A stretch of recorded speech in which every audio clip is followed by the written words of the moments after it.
Buenas noches, compañeros de la sección C. Vamos, vamos a continuar con el tema de la relación jurídico-tributaria. En el último día vimos una característica que se refiere al destinatario legal tributario y les decía yo que la, la característica esta se refiere a todos aquellos sujetos que la ley tributaria señala como obligado al pago, no importa que sea un impuesto directo o un impuesto indirecto. Es el que cumple con el hecho generador y como consecuencia es el que tiene que pagar el impuesto. En el caso del impuesto directo, pues el sujeto es perjudicado en su propio patrimonio, en su propia economía. Mientras que en el indirecto la ley lo está señalando a él como obligado al pago, pero tiene la facultad de poder recuperar lo que pagó al vender todos los productos que fueron gravados por la ley impositiva. ¿Se acuerdan cuando les hablaba del fenómeno de la traslación? Pues ahí es donde se da el traslado de la carga tributaria y el consumidor es el que paga el impuesto, pero la ley señaló a un sujeto específico, a que se ubicó dentro del hecho generador. Otra característica es la coordinación que debe existir entre la potestad tributaria y la relación jurídico-tributaria. Para esto es necesario que recordemos que al hablar de potestad tributaria no es más que el poder tributario que el Estado ejerce. Este poder tributario es algo que ha ejercitado los Estados desde el Estado antiguo. Y no fue sino hasta en Inglaterra en el año 1215, con la creación de la primera Constitución, que se limitó ese poder tributario. Y entonces ya los reyes no pudieron seguir creando tributos, sino que en Inglaterra, que fue donde se dio esta situación, fueron los lores, representantes del pueblo inglés, el parlamento que se conoce ahora.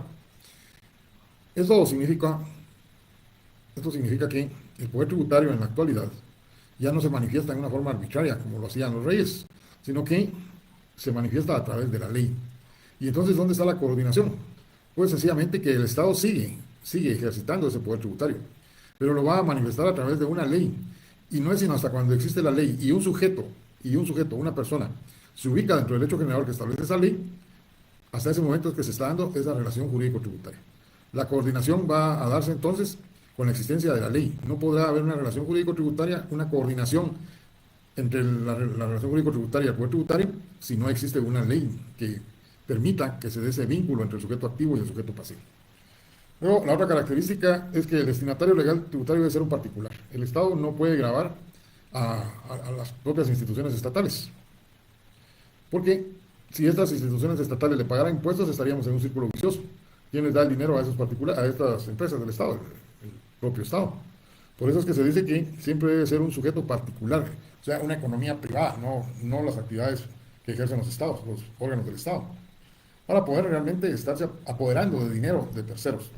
Sin embargo, lo decía en otra sección, el Estado, en algunos órganos del Estado han realizado una práctica que va en contra de esta característica y se da en el impuesto de circulación de vehículos. Muchos órganos del Estado no utilizan las placas oficiales en sus vehículos, sino que utilizan placas particulares y al tener placas particulares ya prácticamente tienen que pagar el impuesto de circulación. Y lo hacen precisamente porque quieren evitar ser objeto de ataque de la ciudadanía cuando están utilizando los vehículos en actividades que no tienen nada que ver con la actividad de la cual es responsable el órgano. Incluso en este gobierno, recuerden ustedes que una ministra fue despedida de su cargo porque su familiar andaba utilizando un carro del ministerio y tenía placas oficiales y en actos totalmente fuera de lo que es era la actividad del ministerio. Pero, vuelvo a repetir, hay instituciones que utilizan vehículos con placas particulares y entonces se está pagando impuestos del mismo dinero del Estado. La otra característica es que la relación jurídica se traba entre personas. Y aquí a lo que se está refiriendo esta característica es que no se va a gravar a los bienes, se tiene que gravar personas. Por ejemplo, en el impuesto territorial que es el antecedente histórico del UCI actual, los legisladores decían, todos los bienes inmuebles están sujetos al pago de este impuesto, el hecho generador. Todos los bienes inmuebles están sujetos al pago del impuesto. Un inmueble no tiene pies para ir a las cajas de los bancos a pagar su impuesto. Aquí, en la actualidad encontramos ya algo más real, apegado a la doctrina, y es cuando dice que están obligados al pago del UCI los propietarios, los poseedores y los usufructuarios de bienes del Estado. En la doctrina también se menciona que este problema de pretender gravar bienes se da en el derecho aduanero, cuando se dice que tales mercancías van a pagar tal arancel. No dice los importadores de tales mercancías van a pagar tal arancel, sino que dice que las cancel. Y así es como se encuentra también en la legislación guatemalteca. Dice, bueno, se debe entender que es el importador. No, pero no es que se deba entender. Aquí es donde ya tenemos que reconocer que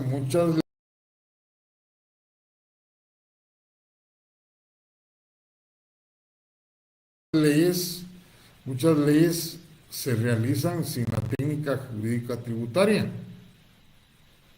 Y al aplicar el método literal y buscáramos una interpretación sobre esas disposiciones, pues ¿de dónde vamos a poder enlazar o relacionar al sujeto pasivo?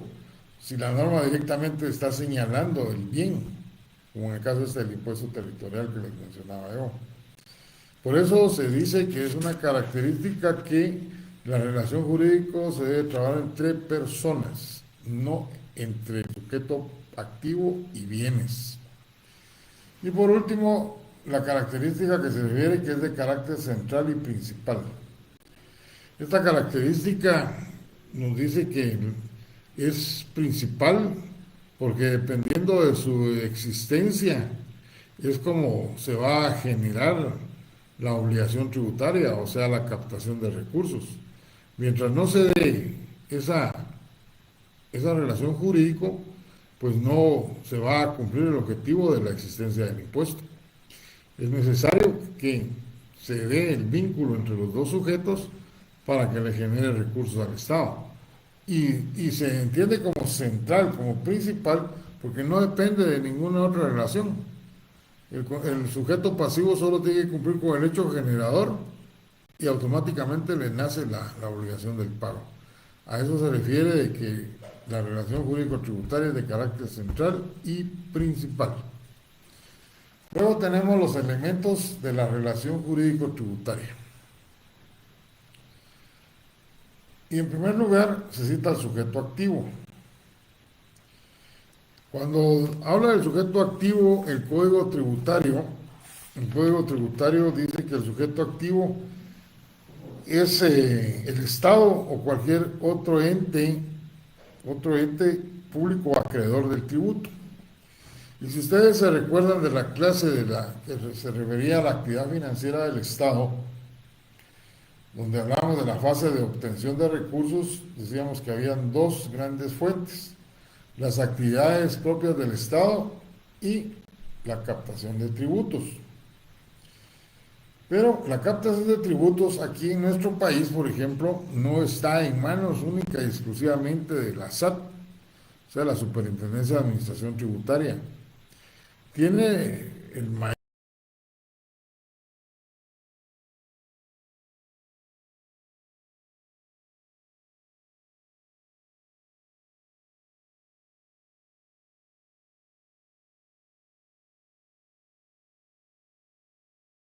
porcentaje, pero todavía hay otros entes que están facultados por la ley para el cobro de impuestos. Las municipalidades de todo el país, por ejemplo, tienen a su cargo el cobro, a encargarse de la recaudación.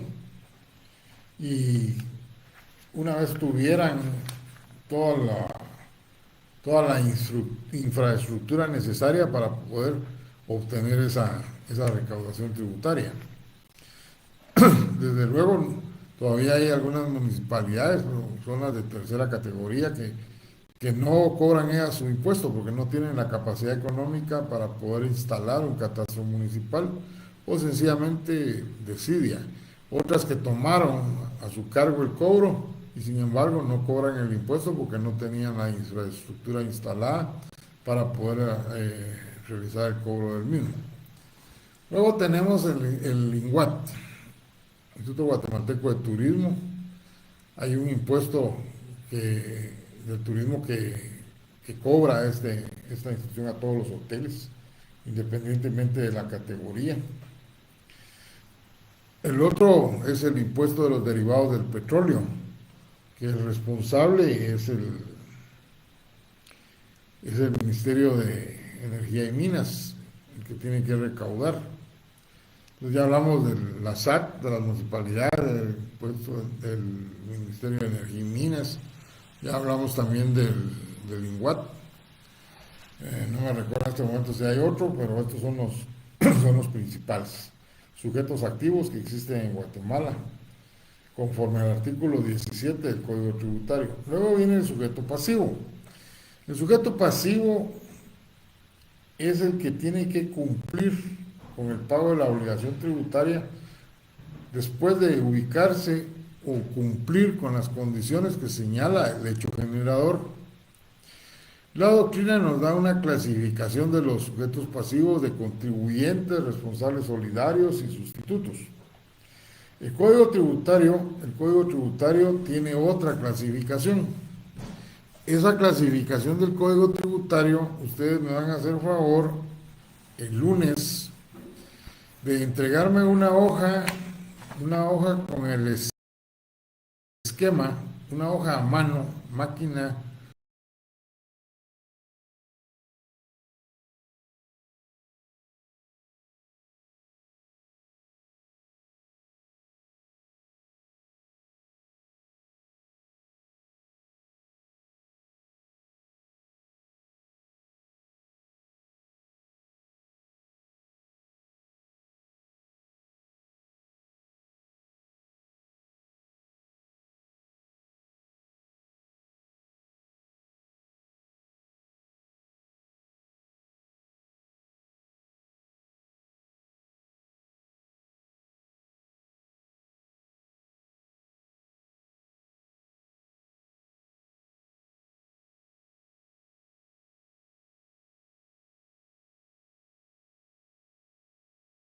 Nada ni con computadora, a mano. Quiero que me hagan un esquema de los sujetos pasivos que señala el Código Tributario. Y los van a encontrar a partir del artículo 21. Entonces, por favor, me hacen un esquema y al principio, en la parte inicial de la hoja, en la parte inicial, no al final, no hagan para qué les va a servir, saquen una fotocopia, porque no lo van a tener que hacer de nuevo. Bueno, los sujetos pasivos conforme a la doctrina, pues dice el contribuyente. Considera que el contribuyente no es más que el destinatario legal tributario. Es aquel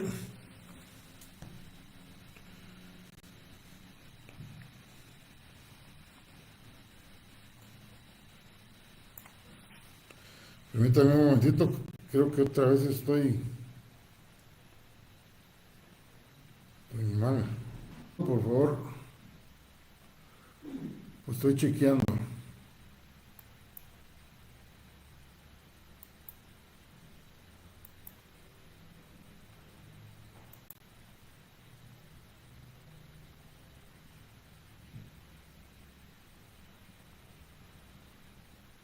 ¿Me puede escribir alguien para ver cómo se está escuchando la señal? Solo tengo un comentario de Sergio Cruz. Esa llamada que escucharon es porque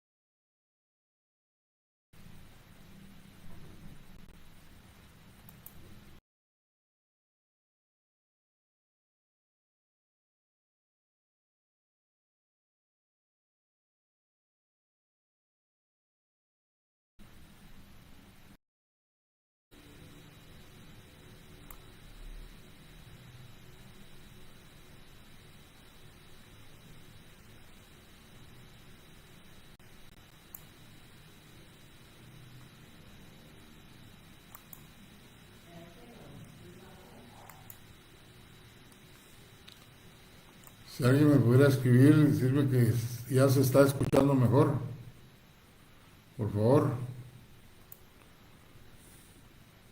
Bueno, voy a, voy a continuar.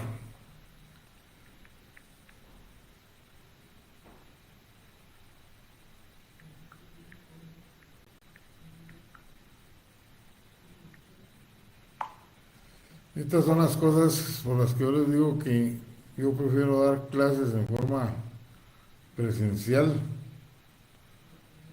porque siempre se dan problemas allá en mi oficina. No puedo dar la clase por el ruido del ventilador que tiene la computadora. Aquí empieza el aire, aquí en mi casa, y no sé en qué afecta. Pero alguien me escribió ahorita a mi teléfono que dice que sí se está oyendo mejor. Bueno, entonces voy a continuar. Les decía que el contribuyente entonces es el que señala la ley como obligado al pago. Es al que se denomina destinatario legal tributario. ¿Por qué es el contribuyente destinatario legal tributario? Porque es el que cumple con el hecho generador. Va en detrimento de su economía, en el caso del impuesto directo, pero en el indirecto paga a la administración tributaria, pero después recupera cuando traslada la carga tributaria en el precio de los bienes que está vendiendo. Luego está esto lo encuentran en el artículo 21 del Código Tributario, el contribuyente. Luego está el responsable solidario. El responsable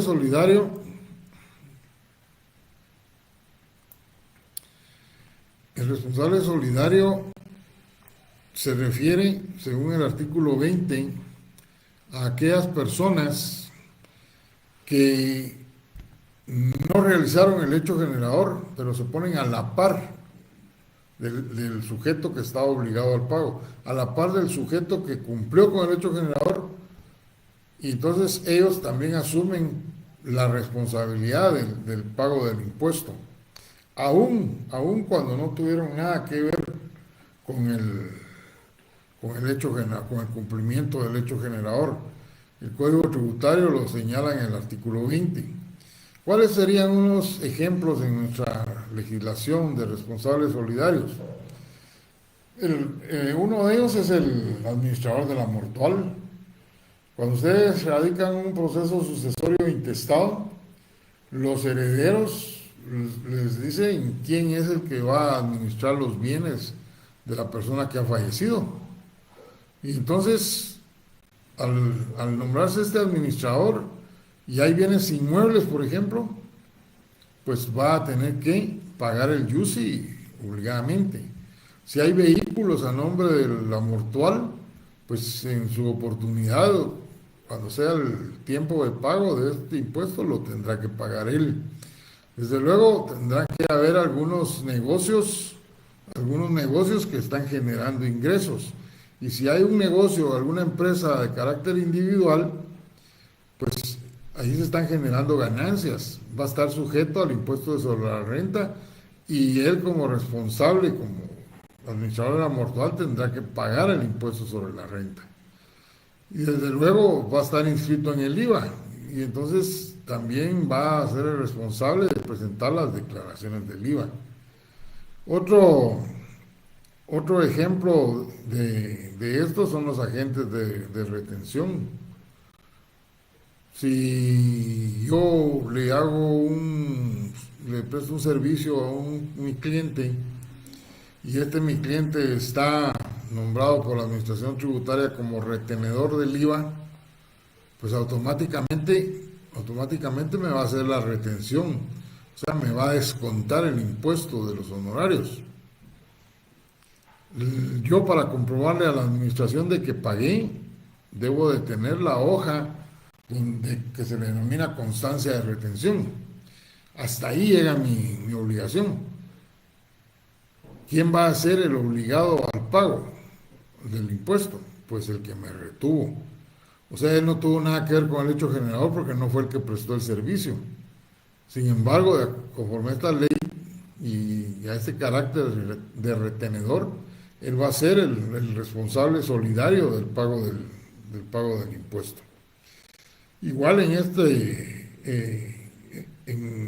el caso de un menor que le hereda a un tío todos los bienes, 3 años hasta 17 años con 11 meses y 30 y 29 días, va a ser menor. Y lo que le han heredado es inmuebles y vehículos. El menor no tiene la capacidad para poder actuar por sí solo. Y entonces el Código Tributario habla de los responsables por representación. Ellos son solidarios en el pago del impuesto. Y por último, les dije que está en el artículo 20 del Código Tributario. Por último, vamos a encontrar el sustituto. Aquí es la figura que nos señala Ernesto Flores Zavala y que está citado en la obra de Sergio Francisco de la Garza. Dice que este sujeto no tuvo nada que ver con el hecho generador, no está a la par del contribuyente tampoco, no se considera responsable solidario, en otras palabras. Él viene y sustituye totalmente al contribuyente, o sea, asume la responsabilidad del pago del impuesto. La administración tributaria tendría que ir contra él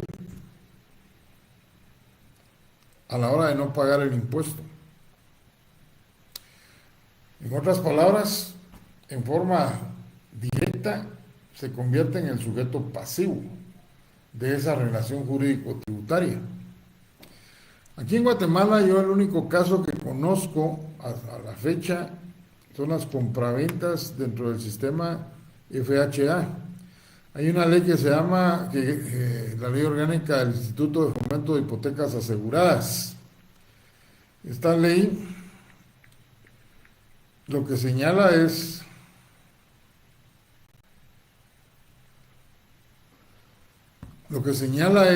que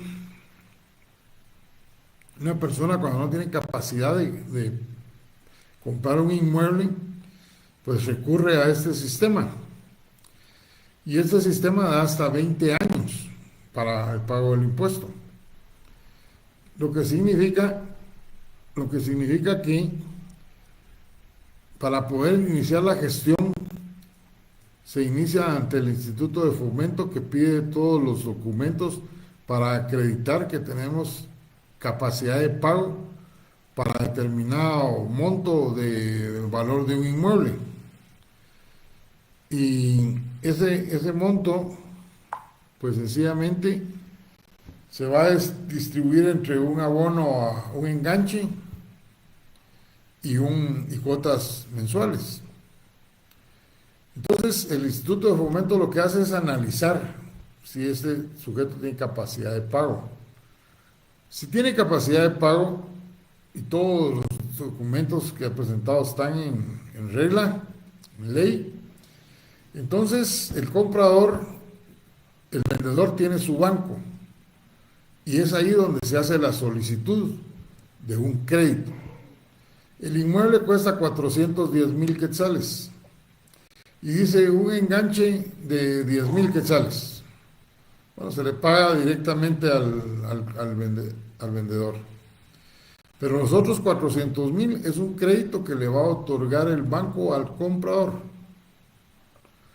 Entonces, cuando se firma la escritura, van a comparecer el vendedor, el comprador y el representante del banco. En las escrituras se pacta que el vendedor le vende al comprador por el precio de tanto. Y otra cláusula donde dice que el banco le paga al vendedor la suma de 400,000 quetzales. Y luego vienen todas las condiciones para el pago de los 400,000 quetzales. Y dentro de ellas, pues, van a ser 20 años, son 240 cuotas vencidas, niveladas y consecutivas. ¿Y qué tiene que ver esto con el sustituto? Pues con esa escritura, el banco está sustituyendo al propietario, al que pasa a ser propietario del inmueble, quien sería el obligado al IUCI, pero que con esa escritura prácticamente el banco lo sustituye, porque en la cuota esa mensual que se está pagando va incorporado el capital, los intereses, el seguro del inmueble y la parte que corresponde al pago del impuesto único sobre inmuebles, más un 1% que corresponde a la comisión del Instituto de Fomento de Hipotecas Aseguradas. Pues el banco es el obligado a partir del momento en que tiene que pagarle al catastro municipal el IUCI de ese inmueble. Hace algunos años, cuando todavía el DICABI era el que cobraba el impuesto, los bancos tenían incluso una matrícula específica solo para ellos, donde estaban incluidos todos los inmuebles que tenían con hipoteca y que era dentro del sistema de FHA, Fomento de Hipotecas Aseguradas. Y ellos eran los responsables de pagar trimestralmente el impuesto. O sea, si se dejaba de pagar el impuesto, podría ser el propietario del inmueble deja de pagar las cuotas mensuales. Como dejó de pagar las cuotas mensuales, ¿el banco deja de pagar el IUCI? No, lo tiene que seguir pagando, porque ya tiene el carácter de sustituto. O sea que el banco pierde. No, cuando el banco ya pasaron 3 meses, 4 meses sin pagar, el banco va a iniciar un proceso ejecutivo en la vía de apremio. Y no voy a decir todas las fases, pero cuando llega ya a la adjudicación, que se hace la escritura traslativa, entonces en ese momento que se hace la escritura traslativa, el banco vende ya se dio el inmueble al mejor postor y entonces recupera lo de su crédito y recupera lo del impuesto pagado. Se recuerda que les dije que los bancos para otorgar créditos hipotecarios siempre hacían un avalúo de carácter fiscal que nunca representaba el valor comercial. Pues es precisamente para cuando se dan estas situaciones tener todavía su margen de ganancia. Paga todo lo que tiene obligación de pagar y le queda su ganancia. Y si ese inmueble durante ese lapso de tiempo generó más plusvalía, pues su ganancia va a ser mayor. Así es como funciona el sustituto. Ahora, en el Código Tributario hay un artículo, el 22, que se los voy a explicar. Todos los demás sujetos pasivos que se mencionan no los voy a mencionar porque son muy claros. Pero en este 22 dice situaciones especiales. Y una de las situaciones especiales que señala es el fideicomiso. Y dice todo, ustedes saben que los fideicomisos solo se pueden operar a través de los bancos del sistema.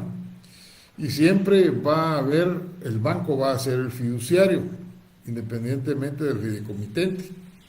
Entonces el fiduciario, cuando se arman estos fideicomisos, que generalmente son con aporte de bienes inmuebles, el banco, en su carácter de fiduciario, es el que tiene la responsabilidad del pago del IUCI. Si estuvieran generando rentas, pues tendrá que facturar la renta y pagar el IVA que corresponda. Luego está el contrato en participación. Yo les decía a los compañeros de la otra sección que generalmente les pregunto si en derecho mercantil les explicaron esta figura. Y la mayor parte del tiempo siempre me han contestado que no. Y entonces me permito yo hacer una explicación muy rápida para que entiendan en qué consiste el contrato de participación. Este contrato tiene todas las características de una sociedad anónima. La diferencia es que en la sociedad anónima,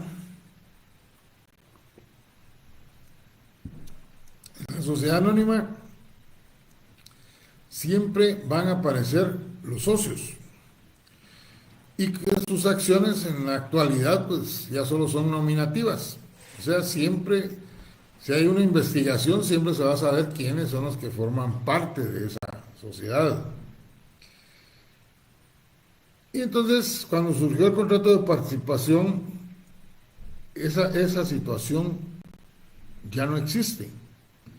¿Por qué? Porque el contrato de participación, todos dan su aporte, ¿sí? Se dice quiénes van a participar, no necesariamente tienen que ser los que son, y el que va a aparecer ante el público, el que va a recibir todas las consecuencias legales del negocio que se surge por el contrato de participación, es el denominado gestor. Siempre puede ser de un negocio en participación de sociedades, siempre va a ser un gestor, una persona individual, pero también puede ser una persona jurídica, indistintamente. Y ese gestor es el que va a aparecer en el registro mercantil. Los socios no quedan registradas las acciones, porque no existen acciones. Es un negocio en participación. Cuando surgió aquel beneficio fiscal que les decía yo de la reforestación, y que les decía todo lo que ahí se gasta es un deducible en el impuesto de la renta, muchas entidades empezaron a firmar contratos de participación, porque entendieron que todas esas facturas de gastos que se iban a realizar lo podían deducir en el impuesto de la renta. Y no, el negocio en participación, las facturas las puede restar uno de los que están participando, pero no todos. Y entonces viene y todos no querían, todos hicieron el uso de esas facturas y las usaron como deducibles. Cuando la SAT se da cuenta de esto, empieza a fiscalizarlos y los empieza a ajustar, porque eso no podía funcionar en esa forma. Y desde entonces que empezaron los ajustes de la administración tributaria, pues esos negocios de participación, en este caso concreto de la reforestación, pues prácticamente dejaron de existir. No sé si actualmente existen, pero en aquel tiempo bajó. Luego la copropiedad, aquí son los copropietarios, todos los copropietarios, 2, 3, los que sean. Las sociedades de hecho y las irregulares, estas son las que no terminaron de quedar inscritas en el registro mercantil, que no están funcionando legalmente. Ustedes el día de mañana van a hacer una sociedad y van a pedir que les aperturen una cuenta en un banco, mandan la nota, ¿sí? Pero esa gente nunca regresó con ustedes con el depósito y entonces no se firmó la escritura. La hicieron, la tenían en la pantalla para imprimir, pero como falta incluir el depósito, se quedaron sin eso. Y esta gente está operando afuera como una sociedad de hecho. Entonces los socios al momento de determinarse, pues van a ser los responsables. O las sociedades irregulares que regresan con ustedes, les dan el depósito, pero ya no se termina de inscribir la sociedad. Por eso los bancos en la actualidad, cuando uno de notario manda la nota para que se abra la cuenta de esta sociedad de formación, no permite que se saquen esos recursos, eso que se depositó, sino hasta cuando el representante legal presenta la escritura constitutiva inscrita, las patentes de comercio, de sociedad y su nombramiento. Hasta ese momento les permiten retirar los fondos que se depositaron. Y lo último de las situaciones especiales son las sucesiones indivisas, lo que les hablaba del administrador de la mortual. Aquí se incluyen los herederos de albacea. Bueno, no se les recuerde, no se les olvide. Parece que ahí fue donde se entrecortó. Que necesito que para el lunes ustedes me hagan en el papel a mano la clasificación de los sujetos pasivos que señala el Código Tributario. Primero ponen su nombre, su carnet, su sección y el título clasificación. No quiero nada a máquina, no quiero nada en computadora. Todo tiene que ser a mano. Olvídense de folder. Yo quiero solo la hojita. No gasten en folder. No va a servir de nada. Solo la hoja, y sáquenle fotocopia porque el día lunes yo les voy a explicar para qué les va a servir. Bueno, ya explicamos el elemento personal de la relación jurídico-tributaria. Veamos ahora el hecho generador. El hecho generador no es más que el presupuesto legal hipotético que está en la ley tributaria, o sea, la hipótesis. Y cuando un sujeto se ubica dentro de esa condición, dentro de ese presupuesto, le nace la obligación del pago del impuesto. Toda ley debe de tener el hecho generador, es uno de los elementos estructurantes que señala el artículo 239 del Código de la Constitución de la República. Esa es diría yo, el elemento esencial. Si no, nunca van a hacer ninguna obligación, porque ¿cuál sería la actividad, el acto que estaría realizando el sujeto para que le nazca la obligación si no se describió? Por eso se dice que cuando se crea una ley tributaria, ese hecho generador debe de tener una descripción del hecho o la situación que va a dar lugar,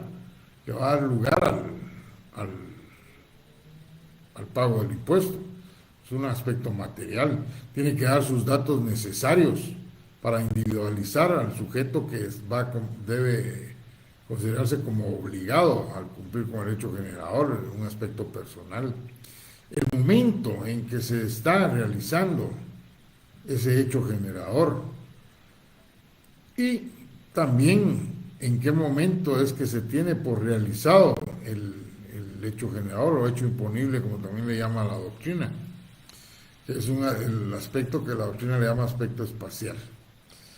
Conclusión, el hecho generador no es más que la hipótesis positiva que establece la condición que debe de cumplir un sujeto para que le nazca la obligación tributaria, la obligación del pago del impuesto. Y la obligación principal y las accesorias. La principal, que es el pago, y las accesorias, todo lo que hablábamos cuando nos referimos a la naturaleza compleja de la relación jurídico-tributaria. Por último tenemos el elemento, además tenemos el elemento temporal. Hechos generadores los pueden encontrar, en el artículo 3 del IVA, en el artículo 2 del impuesto del timbre. Pero si yo buscara en la ley del IUCI el hecho generador, pues sencillamente no lo voy a encontrar. Esta ley data del siglo pasado. Pero cuando digo del siglo pasado, no es porque sea tan antigua. Fue publicada el 18 de marzo del 98. Ya tiene 26 años, pero no cabe duda que cuando fue creada, en el Congreso no existía ningún experto en derecho tributario de diputado, mucho menos de los asesores, porque no tiene en forma expresa, como las otras dos leyes que les mencioné, el artículo 3 y 2 del IVA y el timbre, un artículo que diga hecho generador. Dice en el artículo 3 el objeto del impuesto, y este es el que se podría considerar el hecho generador, pero faltan algunos elementos de los que mencionamos hace un momento que deberían de estar incluidos. Al contrario, hace una descripción amplia de otras situaciones que debieron de estar en otro artículo. Y cuando quiere identificar a las personas que van a estar sujetas al impuesto, lo hace hasta en el artículo 8, o sea, en forma separada. No se dio una técnica jurídica tributaria para la creación de este impuesto. Sin embargo, ahí ha estado y de una u otra manera lo hemos sabido aplicar. Y también los catastros municipales pues lo han sabido aplicar. El elemento temporal, ahora sí, esta explicación de ese trabajo es el que me contaron que fue cuando se estaba yendo a la señal. Entonces ya se los repetí para el lunes. No tiene ningún valor. El que lo quiere hacer, que lo haga. Lo único es que, así como para los laboratorios paso lista, para mí recogerlo es porque yo llevo mi control de la gente que participa en las actividades que realizo yo del curso. Pueden servir en algún momento dado. Bueno, el elemento temporal se refiere al momento en que el sujeto que ha cumplido con el hecho generador tiene que pagar el impuesto. Toda ley dice en qué momento tiene que pagarse el impuesto. Pues caso contrario, ¿cómo se haría para decir a partir de ahorita usted paga multa? O sea, tiene que decir el plazo, tiene que decir la cantidad de días, cuando no son días, cuando no son solo días hábiles. Pues tiene que decirlo en forma expresa la ley. El UCI, por ejemplo, en el artículo 21 encuentran ustedes el elemento temporal. En el puesto del timbre, dice, en el caso de las compraventas, en el momento en que se emita el testimonio. No dice una fecha, pero sí dice el acto que se debe realizar para pago del impuesto, cuando se emita el testimonio. En el caso del IVA se refiere a un plazo diferente cuando se habla de las compraventas. Cuando se habla de las compraventas de inmuebles, claramente señala que se está obligado al pago del impuesto dentro de los 15 días hábiles contados a partir de la fecha en que se hace la escritura, según el artículo 57. En el caso del impuesto sobre la renta dice que son 10 días, en el caso del UCI, dependiendo del régimen también. En el caso del UCI dice que el pago es trimestral y que se debe hacer efectivo el pago. No, el impuesto el periodo fiscal es de 3 meses, trimestral, y el elemento temporal es un mes después de vencido el trimestre. O sea, el primer trimestre se venció en marzo, a abril es la fecha de pago, ese es el elemento temporal. En el último trimestre, que es de octubre y diciembre, el elemento temporal es el pago en enero. Del IVA, los contribuyentes deben de pagarlo en el mes siguiente de concluido un mes. Ese es el elemento temporal. Yo puedo preguntarles en el examen, porque estoy dando los ejemplos, y en ese momento no tienen ustedes las leyes, cite cuál es el elemento temporal del impuesto de valor agregado. En el mes siguiente al concluir cada mes. ¿Cuál es el del UCI? Al mes siguiente de concluido el trimestre. ¿Cuál es el del timbre? En el momento en que se emita el testimonio. Si preguntara yo sobre la compraventa, igual sobre el IVA, la compraventa, 15 días hábiles después de la fecha en que se hizo la escritura. Aquí no habla de testimonios, la escritura. Luego tenemos el elemento cuantitativo. El elemento cuantitativo no es más que la base sobre la cual va a recaer la tasa impositiva. Y esa base se puede manifestar en valor, cantidad, volumen, peso, precio. Por ejemplo, ¿cuál es el elemento cuantitativo del UCI? El valor de los inmuebles.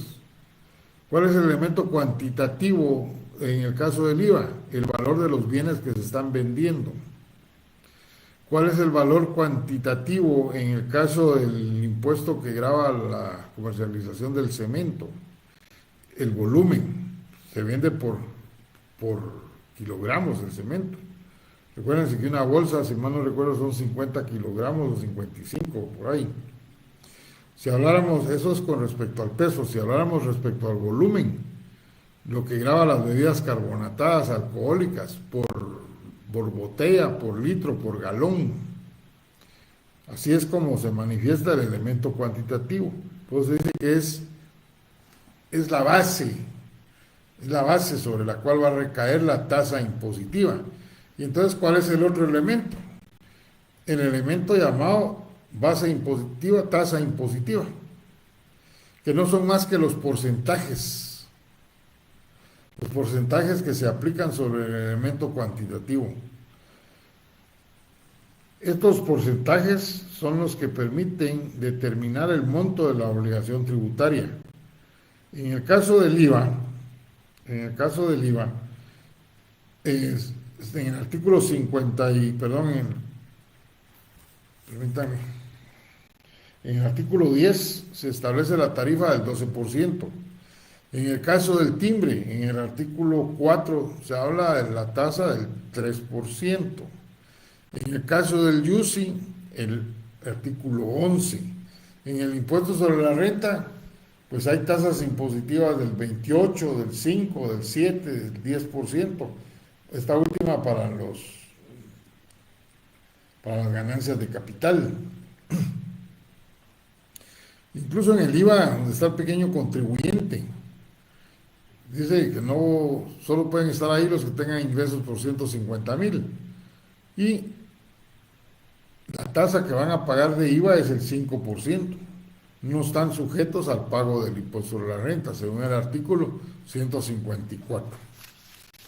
Y ahora sí, por último, el elemento finalista. El elemento finalista es sobre lo que va a recaer la carga tributaria.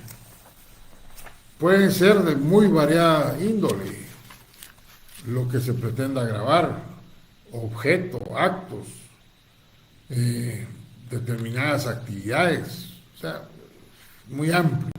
Sin embargo, en la doctrina dice que hay 4 esenciales. Uno, los que graban el capital. Capital se entiende aquel dinero que ya está solo para poder producir más dinero. Y aquí en Guatemala existe una ley que se denomina Ley de Impuestos sobre Productos Financieros. Los que tienen cuentas de ahorro, por ejemplo. Es dinero que ya no están usando, que prácticamente tienen la capacidad de poder guardarlo. Es su capital. Cada vez que ustedes van a depositar, les ponen su saldo, les ponen que les están acreditando intereses, pero dentro del lado de los débitos aparece una cantidad que es el impuesto de solidaridad, el impuesto sobre productos financieros que les están cobrando sobre esos intereses que les están acreditando. Algunos bancos, incluso con las cuentas de depósitos monetarios, pagan intereses, dependiendo del monto promedio que mantengan en su cuenta. Pero dentro de los débitos les aparece también el recargo de este impuesto. Otro elemento finalista son las rentas. Todas las sociedades son creadas para generar ganancias. Y esas ganancias son las que grava el impuesto sobre la renta. Otra finalidad, el patrimonio. El patrimonio, bienes inmuebles. Encontramos el UCI. Y hay una serie de actos que se realizan por parte de las personas. Y todos esos actos son los que tratan de estar contemplados dentro de la ley del impuesto del timbre. Incluso hay un artículo que dice, ya lo leyeron, que dice que todos los contratos que no están grabados por el IVA están sujetos al pago del timbre. O sea, de una u otra manera, si no están en el IVA, hay que pagar impuesto del timbre. Esto le estamos hablando de los que graban los actos, la ley del impuesto del timbre fiscal y papel especial sellado para protocolo. Un par de comerciales. Ya les dije el lunes lo del material, del trabajito este que van a hacer, eso lo hacen en una media hora. Por favor, lleven su ley del timbre, vamos a hacer el laboratorio y lo vamos a resolver de una vez como hicimos en la última oportunidad. Y ese día vamos a hablar ya de una vez del examen y cuándo les voy a mandar los materiales que tienen respaldo de las clases que he dado. Así que nos vemos el próximo lunes de forma presencial, esperando que no tengan problema con el servicio de agua, porque si fuera así tendríamos que volver a lo mismo, ¿verdad? Aquí yo hablando solito y ustedes oyendo en su casa. Muy bien, señores. No sé qué sucedió, pero en la parte de los comentarios, lo único que el único que logró ingresar fue Sergio Cruz. Pero sí estuve viendo que habían bastantes personas, alumnos escuchando la clase. Que tengan una buena noche.